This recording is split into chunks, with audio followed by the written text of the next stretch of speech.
Movie के start होते ही हमें कुछ साल पहले का टाइम दिखाया जाता है, जहाँ पर कुछ वर्कर्स एक माइन में काम कर रहे होते हैं। उन पर नजर रखने के लिए वहाँ एक डॉक्टर भी होता है, जिसे एक आदमी बताता है कि काम के दौरान वर्कर्स को यहाँ पे कुछ रेडिएशंस महसूस हुई हैं। उन्हें लगा कि शायद यहाँ पे यूरेनियम है और वो बहुत खुश हो गए। उन्होंने बड़ी बड़ी मशीनरीज यहाँ पर मंगवा ली और काम शुरू कर दिया। देखते ही देखते काम के दौरान वह जमीन अंदर घुसने लगी, यानी एक गुफा सी बन गई। और तब डॉक्टर अपनी टीम को लेकर के उस गुफा के अंदर जाते हैं, यानी जमीन के नीचे। तो वहाँ पर उन्हें एक बहुत बड़े जानवर का स्केलेटन मिलता है, यानी ढांचा। जब डॉक्टर उस पर गौर करते हैं तो उन्हें पता चलता है कि ये कोई स्केलेटन नहीं है, बल्कि वाकई में बहुत बड़ा जानवर यहाँ सो रहा था और रोशनी पड़ने पर जिंदा हो गया था। और फिर हमें ये दिखाया गया है कि वो जानवर गुफा से निकलकर समुद्र की ओर चला गया था। दूसरी तरफ जापान में एक साइंटिस्ट दिखाया जाता है, जो कि फोन पर किसी से बात कर रहा था कि जहाँ से वो जानवर निकला था वहाँ से अर्थक्वेक यहाँ तक आ रहा है। उसका उस जगह पर एक प्लांट होता है। वो कहता है कि अगर ऐसा ही चलता रहा तो मुझे अपना प्लांट खत्म करना पड़ेगा।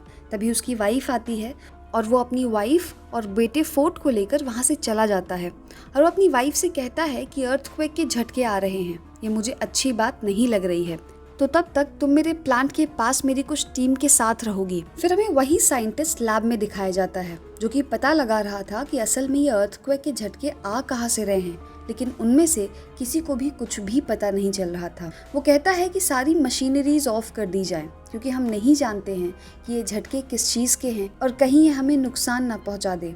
इसी के साथ वहाँ पर फिर से अर्थक्वेक आने लगता है और साइंटिस्ट की वाइफ भी वहाँ आ जाती है। वो वहाँ से भागने लगती और अचानक से चेंबर में ब्लास्ट होने की वजह से एक पॉइजनस गैस, यानी एक जहरीली गैस उसकी तरफ बढ़ने लगती। साइंटिस्ट अपनी वाइफ को बचाने के लिए आगे बढ़ता है, लेकिन तब तक बहुत देर हो चुकी होती है।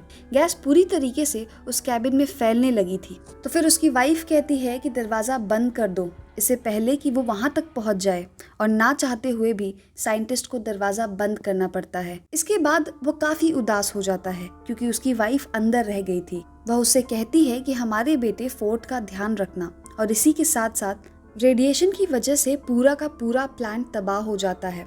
फोर्ट भी ये सब कुछ अपने स्कूल से देख रहा होता था। अब हमें 15 साल बाद का वक्त दिखाया जाता है और तब फोर्ट एक फौजी बन चुका था और कुछ मंथ की ट्रेनिंग के बाद वह अपने घर वापस आता है। फोर्ट मैरिड था। उसकी वाइफ को एक कॉल आती है कि फोर्ट के पापा को पुलिस ने पकड़ लिया है। फोर्ट अपने पिता से नफरत किया करता था, क्योंकि वो समझता था कि उसकी मदर की डेथ उनकी वजह से हुई थी। लेकिन अपने वाइफ के कहने पे उन्हें मिलने चला जाता है और जाकर अपने फादर को पुलिस से छुड़वा लेता है।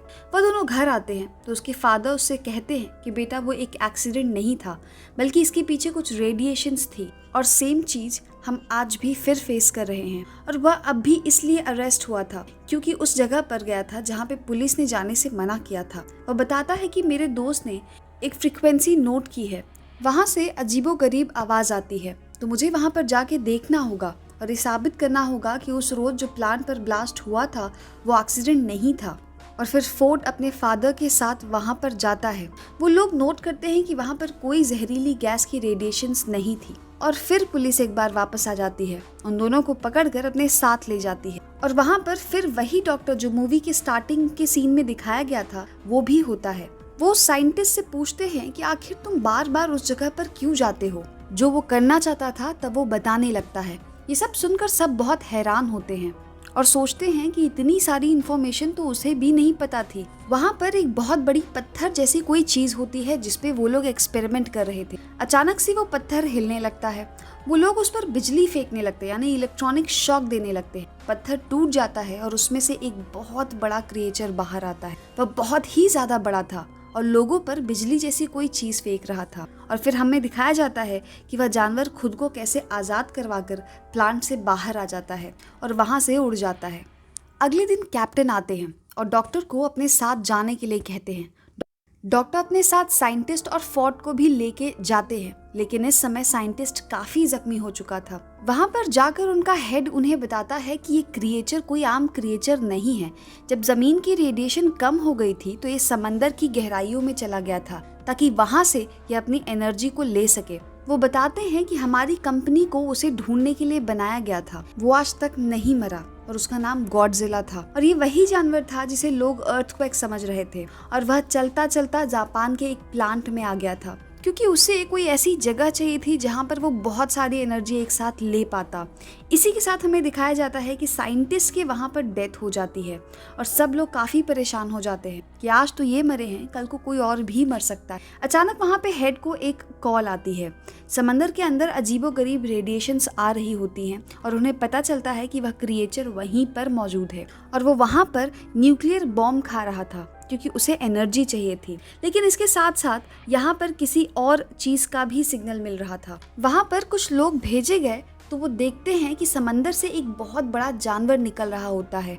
वह दरअसल वही खतरनाक क्रिएचर था जो कि अपने आप शहर में आ चुका था और सब लोग उससे बहुत ज़्यादा डर रहे थे। उसी के साथ हमें गॉडजिला दिखाया जाता है जो कि गुस्से से बहुत चिल्ला रहा था। अगले दिन न्यूज़ आती है कि वो क्रिएचर गॉडजिला से बचकर भाग गया। वह खतरनाक क्रिएचर समुद्र में जाकर और भी जानवरों को अपने साथ ला रहा था। डॉक्टर की टीम मेंबर कहती है कि बहुत टाइम पहले हमें 2 अंडे मिले थे। अंडे में से एक जानवर निकलकर उसी प्लांट पर चला गया था और हम नहीं जानते कि दूसरे अंडे का क्या हुआ है। उसे वैसे तो एक जगह पर सेफली रखा दिया गया था। जब कुछ लोग वहां पर देखने जाते हैं तो वो लोग देखते हैं कि अंडे में से जानवर निकलकर कहीं जा चुका था। पता चलता है कि यह दूसरा अंडा उसी खतरनाक क्रिएचर का था और वो उसमें से निकलकर किसी और शहर में जाकर तबाही मचा रहा था। इन दोनों को पुलिस ढूंढने लगती है। फिर हमें दिखाया जाता है कि डॉक्टर टीवी पर दूसरे क्रिएचर की फोटो देख रहे होते हैं। वहां पर वो नोट करते हैं कि इस क्रिएचर के तो पर ही नहीं है जैसे पहले क्रिएचर के थे। सर्च करने पर उन्हें पता चलता है कि ये जो क्रिएचर है वो एक फीमेल क्रिएचर है और पहले जो था वो एक मेल था। क्योंकि फोर्ट एक फौजी था तो उसे भी आर्मी के साथ एक जगह पर भेज दिया जाता है। और दूसरी तरफ हमें कैप्टन बताता है कि वह क्रिएचर बहुत तबाही मचा रहे हैं तो उनसे कहता है कि हमें इन्हें एक बहुत खतरनाक बॉम्ब से उड़ाना पड़ेगा। कैप्टन कहते हैं इससे तो उन्हें फायदा होगा क्योंकि उन्हें न्यूक्लियर एनर्जी चाहिए, इससे वह और ज़्यादा स्ट्रांग होंगे। तो कैप्टन कहता है कि हम इससे ज़्यादा कर भी क्या सकते हैं, रिस्क तो लेना ही होगा। वो दोनों क्रिएचर अपनी एनर्जी रीस्टोर करने के लिए यानी रेडिएशंस को खुद में फिल करने के लिए एक समुद्र में जा रहे थे क्योंकि समुद्र की गहराई से उन्हें बहुत सारी रेडिएशंस मिलती हैं और गॉडजिला दूसरी तरफ उन्हें मारने के लिए आ रहा था। तो ये सब लोग उसी समय अंदर की तरफ बढ़ते हैं और वह न्यूक्लियर बॉम्ब भी अपने साथ रख लेते हैं और फोर्ट भी उन पर नजर रखे हुए था। वो बॉम्ब उन्होंने एक पोर्ट पर रखा हुआ था। तब से एक मेल क्रिएचर आकर उस पोर्ट पर अटैक कर देता है और वो न्यूक्लियर बॉम्ब उठा करके वहां से चला जाता है। अब वह दोनों क्रिएचर वहां से बॉम्ब लेकर के दूर चले गए थे क्योंकि उन्हें वो चीज मिल गई थी जिससे उन्हें बहुत सारी एनर्जी मिलने वाली थी।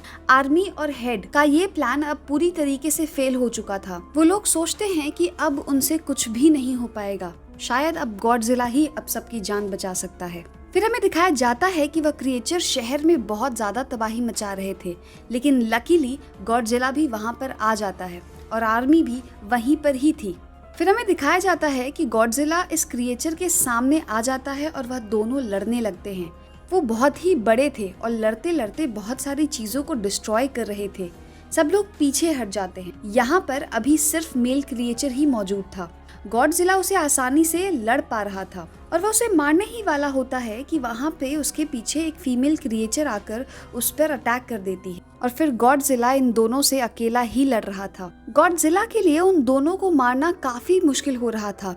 दूसरी तरफ हमें दिखाया जाता है कि आर्मी को अंडरग्राउंड यानी जमीन के नीचे एक घोंसले में बहुत से अंडे मिलते हैं जो कि फीमेल क्रिएचर ने दिए थे और वहाँ पर आर्मी एक बॉम्ब पर टाइमर लगाकर वहाँ से बाहर आ जाती है और जल्दी ही वो बॉम्ब ब्लास्ट हो जाता है और सब के सब अंडे उसमें फट जाते हैं। जब मेल क्रिएचर और फीमेल क्रिएचर दोनों ये देखते हैं तो उन्हें अपने अंडों की फिक्र होने लगती है और वह दोनों गॉडजिला को छोड़कर उसकी तरफ भागते हैं।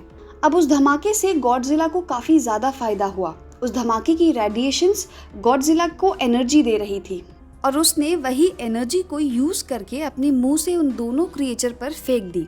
गॉडजिला काफी स्ट्रांग हो चुका था और यहाँ पर गॉडजिला मेल क्रिएचर को मार देता है और यह देखकर फीमेल क्रिएचर को काफी गुस्सा आता है और उसे इस बात का भी गुस्सा था कि आर्मी ने उसके अंडों को भी मार दिया था और वो फोर्ट की तरफ बढ़ती है लेकिन गॉडजिला उसे पीछे से आकर पकड़ता है और उसके मुंह खोलकर अपने मुंह से सारी की सारी रेडिएशंस उसके अंदर डाल देता है जिसकी वजह से उसे काफी पेन हो रहा होता है और वो वहीं मर जाती है। और फोर्ड भी यहाँ पर काफ़ी जख्मी हो चुका था, लेकिन तभी आर्मी उसे ठीक करने के लिए वहाँ से ले आती है। अगले दिन हमें गॉडजिला दिखाया जाता है। लोग समझ रहे थे कि वो मर चुका था, लेकिन वो काफी थक चुका था, अपनी आंखें बंद करके लेटा था। अचानक से वह उठता है और वापस समुद्र की ओर जाने के लिए चलने लगता है। गॉडजिला यहाँ पर किसी को कोई नुकसान नहीं पहुँचाने आया था। उसकी दुश्मनी तो सिर्फ उन दोनों खतरनाक क्रिएचर से थी। अब जैसा कि उसने उनको मार दिया था, तो वो वापस समुद्र में चला जाता है और यहाँ पर दिखाया जाता है कि फोर्ड भी अपनी बीवी और बेटे के पास वापस चला आता है और सब कुछ पहले की तरह ठीक हो जाता है। इसी के साथ मूवी यहाँ पे खत्म हो जाती है। Thank you.